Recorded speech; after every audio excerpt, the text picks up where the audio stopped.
মধ্যপ্রাচ্যের যুদ্ধের মধ্যেই উদ্বেগ বাড়াচ্ছে পাক আফগান লড়াই। কাবুলে বিধ্বংসী এয়ার স্ট্রাইক পাকিস্তানের। কাবুলে পাক হামলায় তছনছ হাসপাতাল। আমাদের সঙ্গে রয়েছেন সহকর্মী অতনু। একদিকে মধ্যপ্রাচ্যের যুদ্ধ, অপরদিকে পাকিস্তান আফগানিস্তানের মধ্যে যুদ্ধ। আমরা দেখেছি কদিন ধরে ডুরান লাইনে উত্তেজনা ক্রমশ বাড়ছিল, আর এবার কাবুলে একেবারে মারাত্মক এয়ার স্ট্রাইক চালালো পাকিস্তান। এই যুদ্ধ বেশ কয়েকদিন ধরেই চলছে।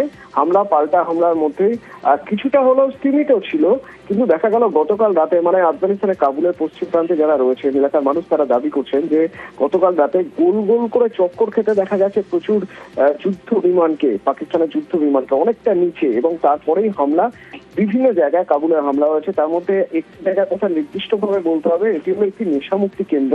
এই নেশামুক্তি কেন্দ্র বা হাসপাতালটি কাবুলের সবচেয়ে বড় নেশামুক্তি কেন্দ্র।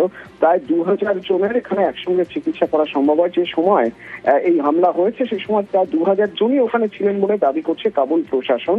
এবং এই 2000 জনের মধ্যে থেকে এখনো পর্যন্ত 400 জন মৃত এবং হামলায় 250 জনেরও বেশি গুরুতরভাবে জখম বলে দাবি করছে কাবুল। এবং এটা উদ্দেশ্য প্রণোদিতভাবে সিভিলিয়ানদের, শুধুমাত্র সাধারণ মানুষদের, বিশেষত হাসপাতালে যারা একেবারে অসহায়, তাদের মারার জন্যই প্ল্যান করে করা হয়েছে বলে দাবি করছে কাবুল। কিন্তু উল্টো দিকে যদি ইসলামাবাদের কথা বলতে হয়, তাহলে ইসলামাবাদ একেবারেই অস্বীকার করছে যে তারা বেছে বেছে নিরীহ মানুষকে মারছে। তাদের দাবি যে তাদের কাছে নির্দিষ্ট তথ্য ছিল, যে নির্দিষ্ট তথ্য বলছে যে এখানে যেখানে যেখানে জঙ্গি ঘাঁটি ছিল বা জঙ্গিদের আস্তানা ছিল, সেই সব জায়গাগুলোই তারা স্ট্র্যাটেজিক্যালি গুড়িয়ে দিয়েছে।